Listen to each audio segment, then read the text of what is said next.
Bom, pessoal, estamos de volta. Vamos para a parte 2 do nosso curso, falando ainda de camada 2. Hoje a gente vai falar um pouco sobre ARP e o loop em camada 2 e como evitar esse loop com o protocolo Spantree. Agora nós vamos falar um pouco sobre broadcast. O broadcast ele é utilizado para enviar pacotes para todos os dispositivos na mesma rede, que estejam no mesmo domínio de broadcast.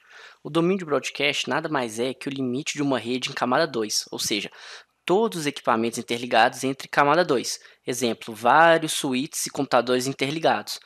Todos eles estão no mesmo domínio de camada 2 e estão suscetíveis a receber esse pacote de broadcast. E como que funciona o broadcast? O equipamento que executará o broadcast, ele fará uma cópia do pacote e enviará para todas as portas que pertencem à mesma rede, como a gente tinha falado, domínio de broadcast, e apenas não enviará para a porta que ele recebeu o pacote. Ou seja, a porta que ele recebeu o pacote, ele não vai enviar o pacote de volta e para todas as outras portas ele vai fazer uma cópia e enviar esse pacote. Para identificar um broadcast, o endereço e MAC de destino precisam estar preenchidos com os seguintes endereços, conforme abaixo. O endereço broadcast em camada 2 é um MAC todo com F. O endereço de broadcast em camada 3 é o 255.255.255.255. Os exemplos de algumas aplicações que utilizam broadcast são o DHCP, o ARP e o PPoE. Vamos falar agora do ARP, que é o Address Resolution Protocol, um protocolo utilizado por equipamentos da camada 3 para solicitar um MAC de endereço IP. Quando o equipamento precisa encaminhar um pacote para um determinado IP na mesma rede, ele precisa descer da camada 3 para a camada 2, ou seja, de IP para MAC. O responsável por essa tradução é o ARP, e ele utiliza o mesmo processo da tabela MAC. Envia um broadcast para fazer a pergunta e logo em seguida armazena o resultado em uma tabela. Porém, essa tabela armazena IP para MAC, conforme a imagem abaixo. Ou seja, o IP 172.20.012 ele tem um MAC 000C2936A6C0 e está ligado na interface servidores. Eu sei que o ARP é um protocolo de camada 3, só que ele faz essa interligação entre a camada 3 e a camada 2. E para a gente entender outras aplicações, é importante já entender o ARP nessa parte da camada 2. Vamos falar aqui agora um pouco sobre o ARP e uma topologia para ficar mais fácil de entender. Nós vamos tentar fazer o computador 926811 falar com o computador 926812, que estão na mesma rede, porém dividido entre dois suítes. Para que isso ocorra, o computador 1 precisa saber o MAC do computador 2, porque o suíte só entende MAC. E como o computador 1 não sabe o MAC do computador 2, ele só sabe o IP, ele vai gerar um pacote ARP fazendo a seguinte requisição. Quem tem o IP 192.6812, favor falar o MAC para o IP 192.6811. Esse pacote vai ter a origem do IP 192.6811 e vai ter o destino 255.255.255.255, que é o broadcast na camada 3. Porém, nós precisamos saber da camada 2.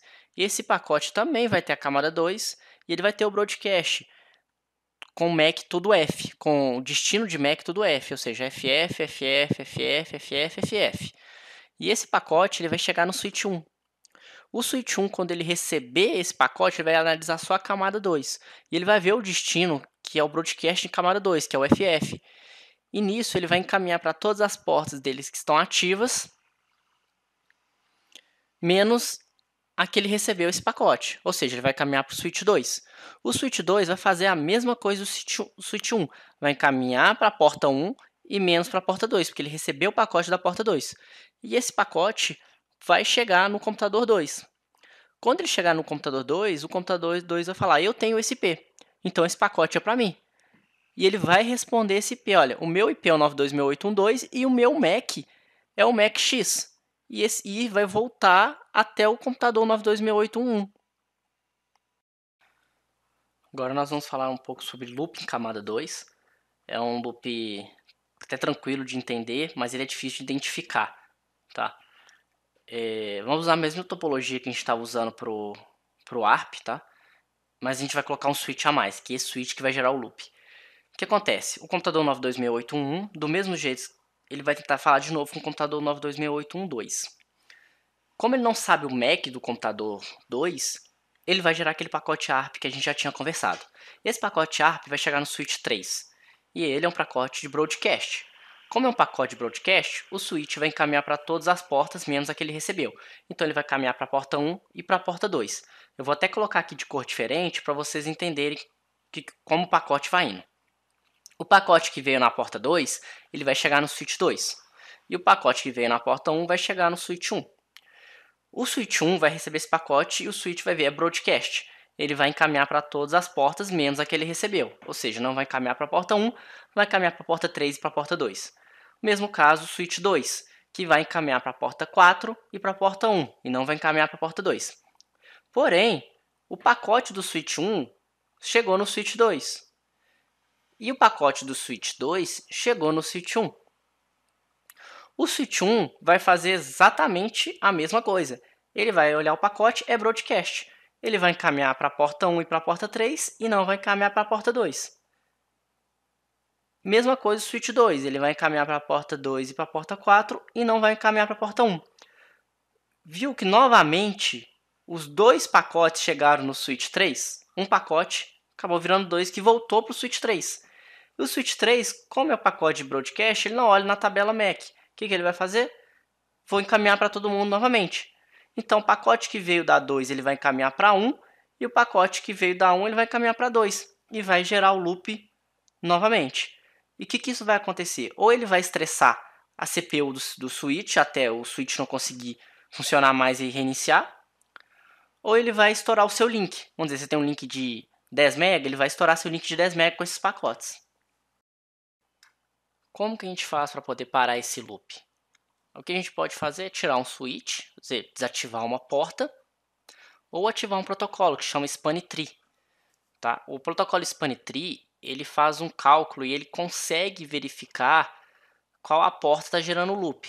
E ele vai desabilitar essa porta. Tá? Eu não vou entrar aqui a fundo como funciona o protocolo SpanTree, eu só quero que vocês saibam que ele existe. Normalmente ele já vem ativo em todos os equipamentos de camada 2. Ou seja, o que o protocolo vai fazer? Ele vai analisar que ele está recebendo um MAC, que ele está recebendo pela porta 1 e pela porta 2, e ele vai desativar uma dessas portas. Então, vamos dizer que ele desative a porta 1 aqui, ó, do switch 3, tá? Então, quando o switch 1, alguém que vem aqui, quiser falar com o switch 3, ele vai ter que vir pela porta 2 aqui, ó, ele vai ter que fazer esse caminho para falar com ele. E assim vai impedir o loop, tá? Eu vou mostrar aqui para vocês como é que funciona. Eu vou pegar aqui um dos equipamentos, os switches, tá? Aqui, ó. Aqui tem um switch 2. E o switch 2, a gente vai entrar aqui na bridge dele, que a gente fez, colocamos todas as portas, tá? E dentro dessa porta, dentro da bridge, nós temos aqui o protocolo. O RSTP ele é o Rapid Span Tree, mas ele tem a mesma função do Span Tree, tá? Ele é mais rápido. E ele está ativo. O que acontece quando isso está ativo? Nós podemos ver aqui, ó, que as portas desse switch, uma porta é a root, é a principal, e as outras são como designadas, tá? Ou seja, elas podem passar tráfego. Switch na porta 2. Agora vamos ver o outro switch. Vamos pegar o switch 3. Deixa eu só pegar ele aqui um minutinho. O switch 3, nós vamos vir aqui na bridge dele também. Vir aqui em portas. Todas as portas também estão designadas. Então vamos vir aqui nas portas deles, ó, switch 3 e o switch 1. Então todas as portas deles estão funcionando. Provavelmente o protocolo parou uma da porta do switch 2, que é o que a gente vai olhar agora. O switch 2, vamos aqui analisar. Ele tem duas portas. E a porta 2 ela está como alternativa, ou seja, ela só serve para receber pacote do SpanTree, mas ela não encaminha tráfego. Ou seja, essa porta 2 aqui, ó, ela não encaminha tráfego. Então, para o PC1926812 falar com o PC1926811, ele tem automaticamente que passar pelo switch 1. E eu vou mostrar isso aqui para vocês. Vamos fazer um ping do computador 2 para o computador 1. Aqui, ó, estou pingando do computador 2 para o computador 1. E agora a gente vai acessar o switch 3 e verificar que não tem tráfego na porta 2 dele, e sim só na porta 1. que é por onde que tem que vir o pacote. Então, switch 3, nós podemos ver aqui, ó, que a porta 1 dele, que é a porta de onde ele tem que receber o tráfego, ela está realmente recebendo o tráfego. E a porta 2, o tráfego é quase nenhum. Por quê? Porque ele desabilitou essa porta, tá? E agora a gente vai ver o loop acontecendo. Aqui ele está funcionando, mas a gente vai ver o loop acontecendo porque eu vou desabilitar o span tree nas bridges. Eu vou chegar na bridge 1 aqui e vou desativar. Desativei no switch 3. Agora eu vou pegar o switch, cadê o switch 2 e vou desativar também, ó. Olha o que acontece com o ping. Ele já começou a perder e voltou, porque a gente não desativou no switch 1. Assim que eu desativar, porque ele fez a troca de porta, assim que eu desativar no switch 1, vamos esperar um pouco. Olha o que aconteceu com o tempo já. Já começou a dar timeout. E olha o tráfego que está passando nessa porta. Essa porta é limitada a 1 mega, por isso que ela está assim. Ou seja, já está gerando loop nessa porta só de protocolo de broadcast. Tá, daqui a pouco eu vou até ser desconectado do equipamento se continuar assim. E o ping continua com timeout. Por quê? Voltando aqui ao desenho. Os pacotes estão girando, girando, girando aqui. Por eles ficarem fazendo isso, o computador não vai aguentar. Né? Aqui no caso a CPU vai aguentar porque o limite da porta é de 1 GB, de 1 mega, desculpa. Se eu voltar o span tree, opa, fui no lugar errado. Não, no computador 2 não são nos switches. Cadê o switch? Se eu voltar o span tree,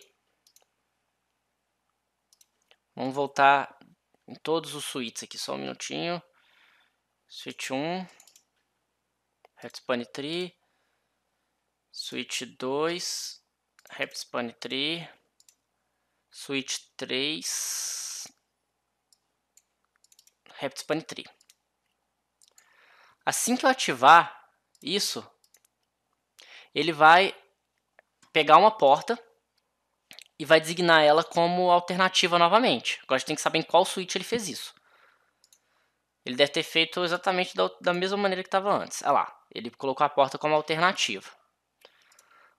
Nós vamos voltar aqui no nosso equipamento e voltar a pingar. E o ping voltou ao normal.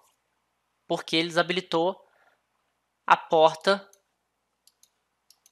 2 aqui do switch 2 e a porta 2 do switch 3. Ou seja, não há comunicação aqui. Mas se essa porta cai, a porta 1 aqui, ó, automaticamente ele habilita essa porta 2. Vou dar um exemplo aqui para vocês. Eu vou aqui no switch 3 e vou desabilitar. Deixa eu colocar aqui menorzinho para vocês verem. E vou desabilitar a porta 1, que é por onde está passando o tráfego. É que ficou muito pequeno, né, para ver. E vou desabilitar a porta 1, que é por onde ele vai estar passando o tráfego aqui, ó. Aí, ó, tá passando tráfego pela porta 1. Vou desabilitar essa porta 1. A gente espera um pouco que ele vai virar o tráfego para a porta 2. Eu desabilitei, aí ele caiu. Mas você pode ver que o ping continua, tá normal. Eu vou só esperar ele voltar ali que eu vou acessar. Tá vendo? Ele automaticamente foi pela porta 2. E se eu voltar à porta 1, ele fez aqui, ó, na bridge. Opa, desculpa, era no PC switch 2. Que estava a porta como designada. O switch 2 agora não teve nenhum problema. Ele continua com todas as portas designadas. Nós vamos olhar agora o switch 2. Não, switch 1. O switch 1 ficou com a porta 2 como alternativa. Que foi exatamente essa porta aqui, ó. Não, desculpa, essa porta aqui, ó. Então ele desabilitou essa porta. Quando a gente voltou tudo.